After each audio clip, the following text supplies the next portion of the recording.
On today's episode of Locked On 76ers, the playoffs are here. The 3 seed, the 76ers, host the 6 seeded Brooklyn Nets in the Eastern Conference playoffs. We break it down now of what we think the series is going to look like right here, Locked On 76ers. You are Locked On 76ers, your daily Philadelphia 76ers podcast. Part of the Locked On Podcast Network. Your team every day.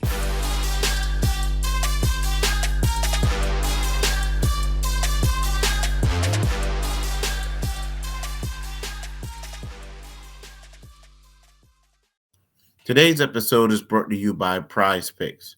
First-time users can receive 100% instant deposit match up to $100 with the promo code Locked On. That's prizepicks.com, promo code Locked On. What's up, D? The playoffs are what's up, Keith. Mm-hmm. Happy it's finally here. Yeah, me too. I know you are. You and many others. Well, we get to see how good the Sixers really are. That's correct. That's correct. We don't have to talk about, let's wait till we get to the playoffs anymore because the playoffs are here. Welcome, everybody, to Locked On 76ers. I'm Devon Givens from 97.5 The Fanatic Radio in Philadelphia, alongside my co-host and partner, as always, from the Enquirer.com, Sixers beat writer extraordinaire, that is Keith Pompey. We thank you for making Locked On 76ers your first listen, and we really appreciate it. Remember, Locked On 76ers is free and available wherever you get your podcasts. All right, Keith, we got to break down the series. The matchup is set. Sixers and Brooklyn. We'll get to a little bit later on a few other things like, what do we know about the Brooklyn Nets? This is a totally different team than what we saw the 3 other times. Kevin Durant, Kyrie Irving, and even Ben Simmons playing in a couple of those games as a part of the Brooklyn Nets. We'll get into that a little bit later, share our thoughts on those things. The final weekend of the NBA, some wild stuff going on, man. Tempers flaring in Minnesota and LA, all kinds of crazy stuff. But you know what? Things are pretty good, man. 54 wins, Keith, for the regular season. I don't remember what your win total was on the early part of the season when we made our predictions and all, but I do know you had over 50 wins. So 54, the last 2 with the reserves and the young players rounding out the season. They've finished third. They're now going to host the Brooklyn Nets like we thought. And as your poll that you put out on your Twitter account, a lot of Sixer fans wanted, Keith. So as we look at this series now, this is what a lot of Sixer fans wanted. The matchup that they felt was more favorable than the Miami Heat. How do you look at this one, man? How do you feel now that you've been around this team all season long, these last 2 games, wrapping things up? We are here. How are you feeling?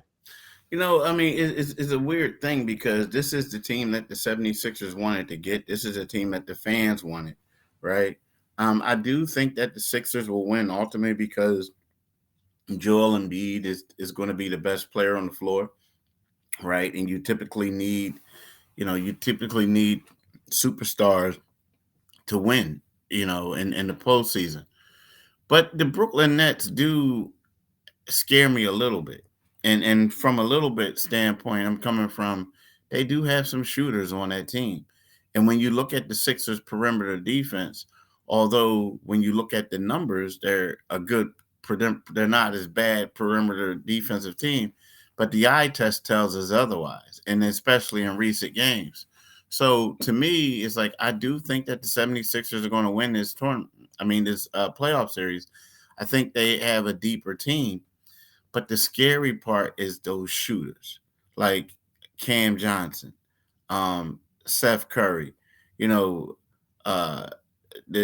guy from Japan, Watanabe, right? You know what I mean? Watanabe. And then you also have Joe Harris. I know he's been struggling on and off, but he still can shoot the ball. So to me, it's just a matter of seeing if the Sixers could stop that because, that's what's going to hurt them or it could cost them to lose a game that they're not supposed to lose in this series. Well, anytime you have a playoff series, it's always, as you said, a little fearful because anybody can get hot in any series with 7 potential games and stealing one at home. We've seen the Sixers drop those. The Atlanta Hawks in 21 season, pardon me. And we've seen it. We've seen how it's happened before. Toronto coming back on the Sixers in the first round in the playoffs, in the 22 playoffs last season. These things happen, man. And Brooklyn does pose those types of challenges where they are. But look, they got the matchup that they wanted, as you talked about. They got the matchup that the fan base wanted when you're talking about the 3 seed getting that particular team where they are new, they are different. They are not the Kevin Durant, Kyrie Irving led Nets that we were thinking that were going to be in the playoffs when the season got underway. This is a totally different thing, and this did fall to them the right way in terms of the opponent. Miami would have been the tougher opponent because of their pedigree. We know the playoff pedigree, the coach that they have, and Eric Spoelstra. Jimmy Butler is a playoff performer, as we know. Having Kyle Lowry as an all-star, Bam Adebayo the same, and the shooters that they pose a big-time threat to the 76ers, and they probably will win that matchup between the Atlanta Hawks and the Miami Heat in that play-in game on Tuesday. That's going to be an interesting one to see who faces the Boston Celtics. I personally think it's going to be Miami, but uh, they did dodge one there. And sometimes, Keith, when we talk about winning and getting the championships, you need luck, and that's one that knowing that you have Boston and Milwaukee potentially, if you get by Brooklyn, as the two teams that you have to get through to get to the NBA Finals. Sometimes you need some sort of luck, and if that is the case, and it starts right there, that is that they got the more favorable matchup, and uh, that's how I look at it. I'm sure the Sixers are thrilled, as you talked about. That's who they wanted. That's who they feel like they wanted to go out there and face. Now they have to go out there and perform because we've seen this team drop series before. We've seen it. We've seen it too many times where you should, as you pointed out, be a little worried about the Nets because of the challenge that they pose. So with that, we'll see how it plays out. Let me say this though. The one thing is that we can take from is going to come down really good to the Sixers scouting department right now, like the people they sent out there, because Doc Rivers alluded to this when they played. Well, when they played earlier this season, right after the trade, Brooklyn had 4 new starters. I want to say that this might have been Mikal Bridges and Cam Johnson's first or second game. That was their first game. It was their first game. Their first game. And you can argue and say that they should have defeated the Sixers. I actually forgot that was the third game, honestly. The third? It was the third, or was it the first? No, I just meant in terms of playing Brooklyn. Oh yeah, that was their third game. So when you look at that, it's kind of sort of like, from a coaching standpoint, Jacques Vaughn and the boys, they know exactly what they expect from the Sixers. The Sixers really don't have a feel for this team. I mean, and then when you look at it, they didn't even have Seth Curry playing in that game. I mean, Cam Johnson couldn't make a basket. I think Spencer Dinwiddie was still trying to figure out who he was playing with these new guys. So, we're all looking at it like, okay, this team is 45-37. They lost a couple games. They lost the superstars, but the first time game 1 is going to be the first time that they're really going to go on the floor and get a real sense of who this team is. And I honestly think that that Brooklyn can steal game 1. I mean, I expect Brooklyn to steal game 1 just because of that, and the Sixers have to figure it out after that. Interesting. Okay, well, on the other side, Keith, let's jump into that. More of what we know about Brooklyn and what type of things outside of the shooting part that you talked about already with the number of shooters. We talk about what type of challenges they do pose. Coming up next, right here, Locked On 76ers. You know what? Let's talk about Prize Pick, right?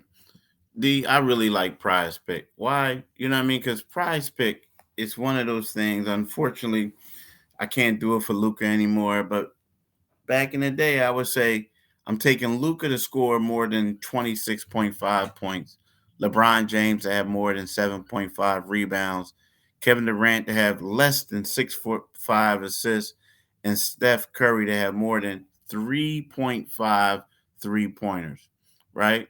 So how does it work? Prize Pick, You pick 2 to 6 players, and if they will go score more or less than their prize picks projections, you can win up to 25 times your money on any entry. No competing against other people. It's just you and the projections available. Entries can be made in 60 seconds or less. It's that easy. Safe and fast withdrawals. So that's always a bonus. Download the Prize Pick app or go to prizepicks.com to sign up and play daily fantasy sports. First time users can receive 100% instant deposit match up to $100 with the promo code locked on. If you deposit $100, Prize Pick will give you 100.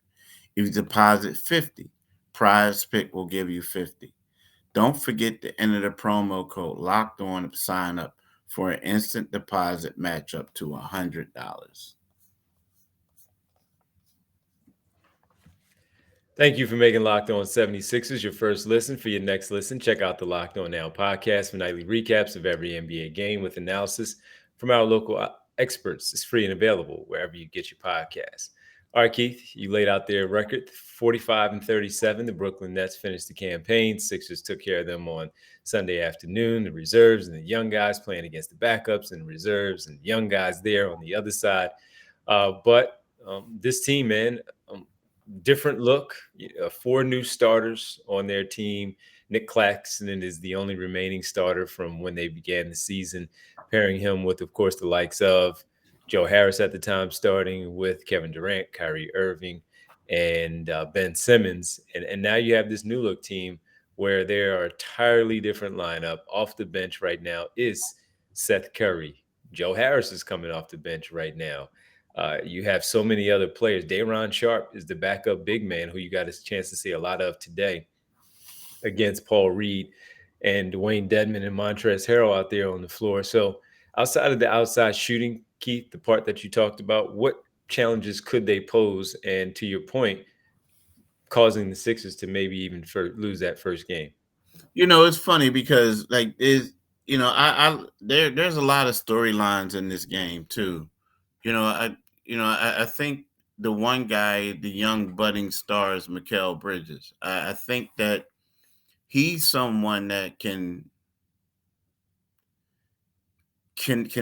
make you notice him. I do. I think that when you look at him in the motivational aspect, I mean, I know some people say it's overblown, but the fact that, this was a team that this kid really loved growing up, wanted to play for, family, mother worked for the team.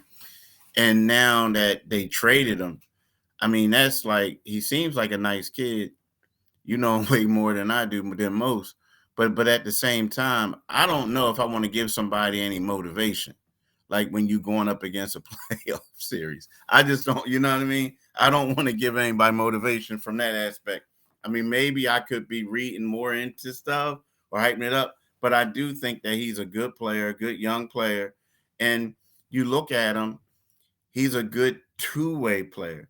And not only that, you got him and PJ Tucker, the only 2 dudes I know of on his teams that played for a championship, right? So it's something to be said about that type of experience. Cam Johnson too. It's something to be said about that. So when I look at him, I think that I'm not going to call him the X factor, but I think that he could have a pretty good series. I don't know who can stop him, who's going to guard him. I don't know who's going to start to guard the guy, but I do know that you can put him on Maxey if you want to. You can put him on Harden if you want to. You know what I'm saying? Like, he can guard both of those guys. I think he can shut both of them down. I mean, I do. I do. I think I think he's an elite defender who's becoming a better offensive guy. Outside of that, the one guy who really intrigues me a lot, but I don't know how many minutes he gets, but you need it. Now, again, I do think the Sixers are going to win this series, but I'm just bringing up guys who I think could hurt them. Are you going with the other Cam? Yeah, man. Yeah, man. I mean, like, they woke up when he had 46. They didn't want him to get 50 on he was Sunday. trying too. He was trying. Yeah, he was trying. But him coming off the bench, like that's instant offense that you need. So, I mean, they're young guys, but at the same time, I think they have a phenomenal coach, and they all seem to like each other too. He is as good a person as you think he is, as it appears. So that's just number one. Of course, yes, I know him differently than people may be listening to us and any of the other people around Locked On 76ers. Yes, Mikhail is as nice a person. He is as genuine as he appears to be, as you see him. I'll let you talk about the basketball part of things because, of course, it just sounds better coming that way instead of the biased nature of it. But I have watched, obviously, since he's been traded from Phoenix to Brooklyn. I've watched, I think, as many as I have been able to because the Sixers and the Nets playing at the same time, and he is the focal point of the offense now between he and Spencer Dinwiddie. But what they do is they also have so much of the offense flowing through everyone else too, where the ball constantly moves. Everyone is unselfish. Spencer Dinwiddie, since being with the Nets, he broke the record for the Nets assist number for the month of March, for the amount of assists that he was able to drop off to his teammates getting those baskets because he has been that good, and he's not even a pure point guard. So that's just to talk about what they've been able to do as far as their shooting, how he has set them up, and how those other guys can score. Cam Johnson can still shoot the basketball, to your point. Spencer Dinwiddie, he can score the basketball still without the assisting part. And the part that you just talked about defensively, you have two really good elite defensive wings. Keith, you mentioned Mikal, but I also mentioned Dorian Finney-Smith. Oh yeah, I Because forgot about when we him. talk about those two on Harden and Maxey, those are the type of defenders, long, athletic, strong, that can make things difficult for those two. Speaking of Harden and Maxey, I think that those will probably be the two guys to start off on the back court to try to disrupt things. But as you talked about, the big fella, when you dump the ball there and you have Claxton, who's really athletic and had a really good season, if he gets into foul trouble or once the ball goes to Embiid in general, if they send a double team, then you're already taking away from what your structure of the defense is, your principles in general, because you're going to leave someone open. Everyone can hit a shot in that starting five. Once the other four in that starting five with Embiid, once that double team does in fact come. So, but as far as what they do offensively, it's a lot of movement. It's a lot of trusting one another, a lot of screen setting. You have a couple of guys that break you down between Mikal and Spencer Dinwiddie, and they get things done on the offensive end at a pretty good clip. They can shoot the basketball, as you mentioned in the first segment there, and the Sixers are going to have to be careful to make sure they close out on that three-point line and not let things get out of hand. If you leave them in there, they're going to think they can beat you. That's how good they have been. And defensively, again, it starts with those two on the perimeter, and Nick Claxton is one who we know he can protect the rim for the Brooklyn Nets. And did you know that Dorian Finney-Smith? I keep forgetting which one it is. Either his mother is from Camden or she's from Chester. Okay. I believe it's Chester. I believe it's Chester. I could be wrong, but it's one of the two. So that's like another like homecoming, so to speak. You know what I mean? Interesting. Okay. Yeah. It's going to be fun, man. It's going to be really fun. This matchup, again, not wanting the Miami Heat is one thing. Playing the Brooklyn Nets, who do something totally different and have nothing to be afraid of. It's gravy for them right now as a 6 seed putting this team together in February. And here they are again, 8 games over 500, 6 seed, no play-in. You know what I mean? And that's pretty good for them. When we come back on the other side, Keith, we got to talk a little bit about just some of the other stuff that happened on Sunday around the association the last day, because other things took place. Yeah, man. Throwing them bows, man. It was crazy. We'll get to those. We have a lot to talk about this week. So in our final segment, we got to talk about Sunday. We'll do that next right here on Locked On 76ers. As we are here in the month of April now, we're getting things together. The March Madness bracket has been here for the month of March, right? It was here. It's been fantastic. as so much has been done with the March Madness bracket there, as we were able to deal with all of that. But as we also look at a few other things with this entire month here that we have going on, it's been a really good month of so many different things, from so many different aspects of what you want to do and all of that. It's been tremendous, and with it, and simply looking at everything that's been going on for the entire month here, as I try to make sure we get everything situated here to do this, uh, to do this here for everyone here on our read.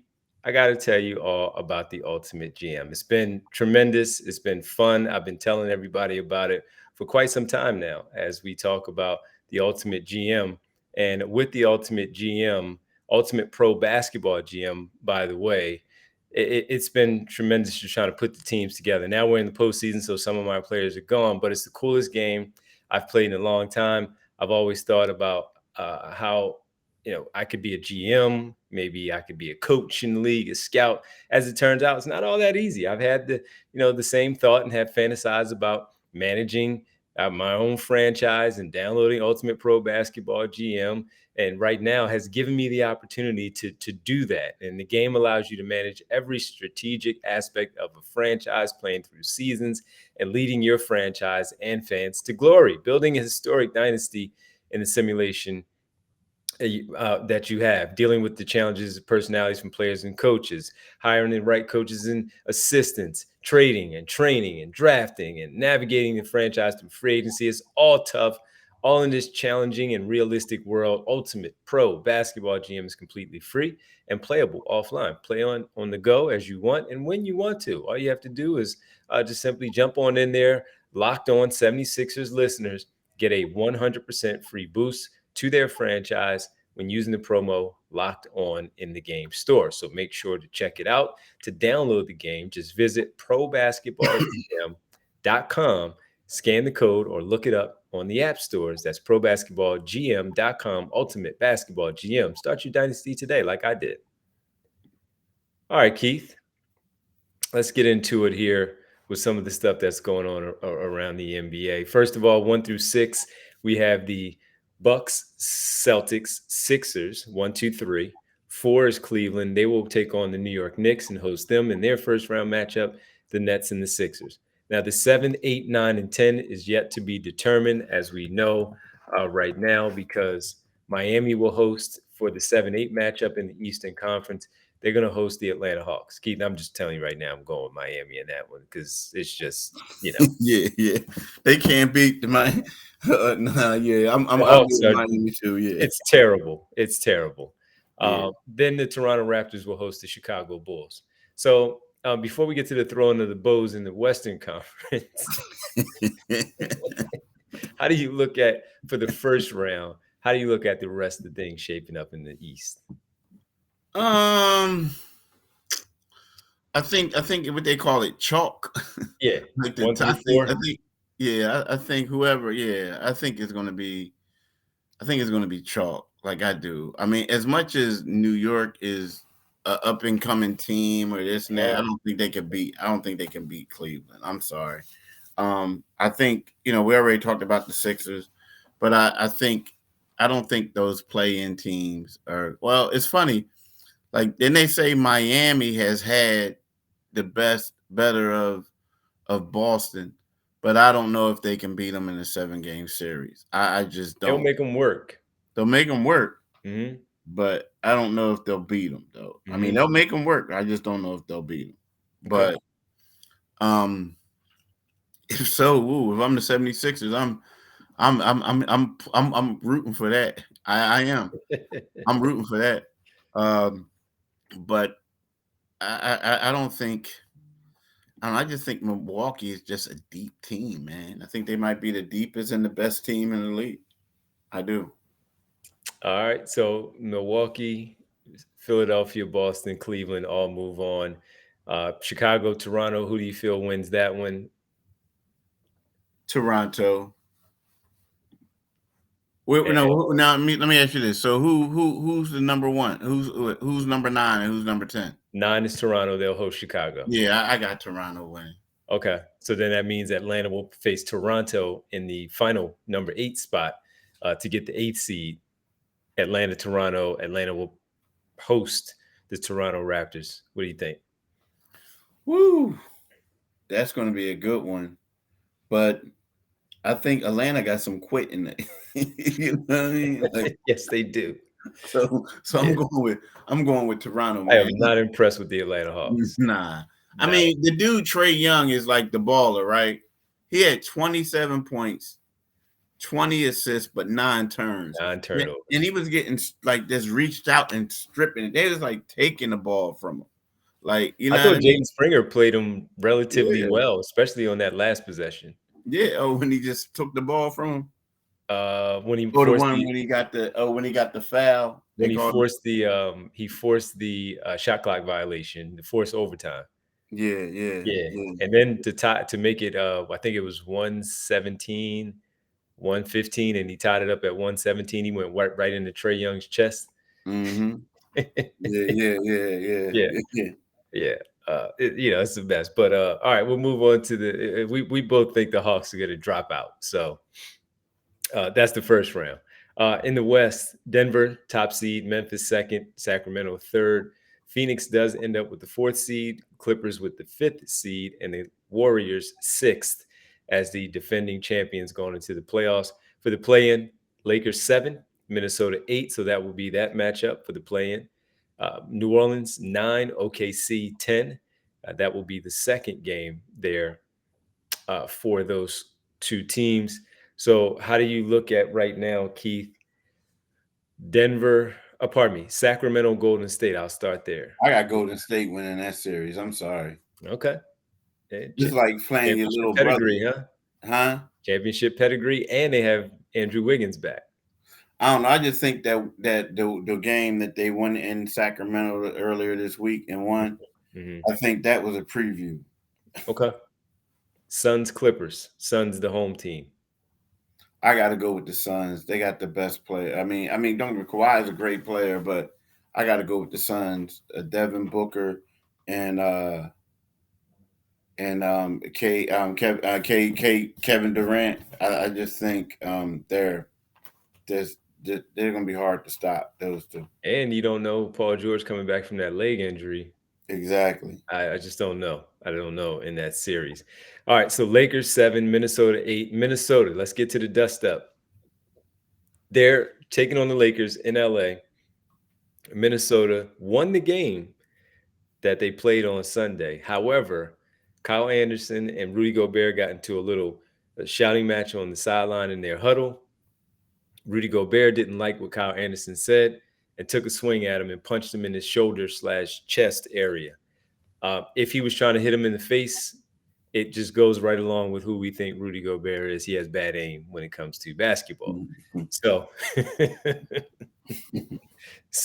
then Jalen McDaniels, his brother Jaden, playing for Minnesota, all NBA defensive performer this season. I think he was that good. Punches the wall out of frustration where the padding is, and now has a fractured hand.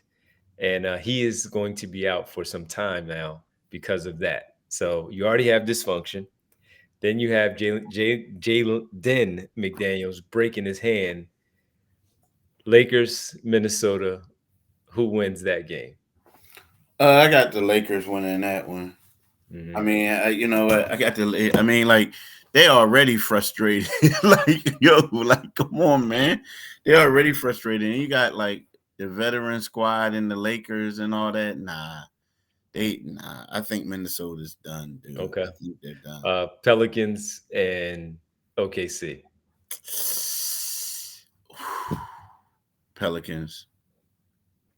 I mean, OKC, but I'm really shaking my head because, like, dang, OKC, y'all would have been better off getting another lottery pick. We got so many of them. It doesn't even matter. Chet Holmgren's coming back next year.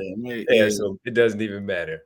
But then you have Minnesota taking on New Orleans to your prediction in that other spot for the 8th there in the West. I got New Orleans. I know you said Minnesota taking on who? New Orleans. Yep. But I had New Orleans winning. Yeah. So they're the 9. They beat Oh, OKC. yeah. Oh, I got New Orleans beating Minnesota. I think Minnesota's cooked, man. Okay. I hate to say it. I think they're cooked. Okay. The other dust up was Bones Highland and Mason Plumlee getting into it in their huddle on the sideline coming off the floor. Bones shoved Mason Plumlee. Things got a little crazy. Apparently they cleared it up, but what is happening, man? What is happening? You don't like to see that stuff. Everybody fights, but come on. I tell you, like, it's funny because I was on the phone with somebody before, like, we got on the podcast, and I told him, like, the thing is now we just seeing more cameras on camera. Like, it's been happening for a while. Mm-hmm. But it just seemed funny that Mason Plumlee was about to fight Bones Highland, like, with the height and reach of disadvantage. You know what I mean? But it just Bones is the Delaware kid. He's just not scared. He's exactly. Exactly. That's the funny part. He ain't scared. Yeah, not scared at all. Well, listen, man, I don't know that Sixer fans are scared about this matchup, but they should at least respect the opponent in this one, to your point, because they're going to make it interesting. And we're going to have a full week of discussion on this from some matchups that we like, certain things with Embiid, how they need to defend Mikal Bridges on the other end, and how should Brooklyn defend Joel Embiid. All of it, how healthy are the Sixers, who will be in the rotation. Did the reserves show you something where the 76ers may be able to go deeper into their bench in this first round matchup against the Brooklyn Nets? We'll get into it all at the end of the week. We'll actually give our predictions for the other first round matchups there as things get closer. It's going to be a lot of fun this week. So with all of that being said, we got to thank everybody for making Locked On 76ers your first listen every day. And remember, make your second listen Locked On NBA. Locked On experts covering the biggest stories around the NBA every Monday through Friday in less than 30 minutes. It is free and available wherever you get your podcast. Keith, do you mind letting the good folks know where they can find us? Like D just said, wherever you get your podcast, you can get this podcast, Locked On 76ers, right? But also you can listen to my man D tonight on the Devon Givens Show from 6 to 10 p.m. on 97.5 FM, right? 97.5 FM from 6 to 10 p.m. Listen to D. Also follow D on Twitter at DevonG975. DevonG975 on Twitter. You can follow me on Twitter at Pompey on Sixers. And you can read my work in the Philadelphia Inquirer, inquirer.com. Keith, we're finally here, man. It's April. It's the playoff time. This is what matters, baby. This is what you've been waiting for specifically. Forget about the 82. You've been wanting this. We're here, man. We're here. Mm-hmm. We got a lot to talk about this week. I can't wait to get to all of it with you this week and all of our listeners and viewers. Thanks, everybody. Keith, talk to you later. Peace, man. Peace.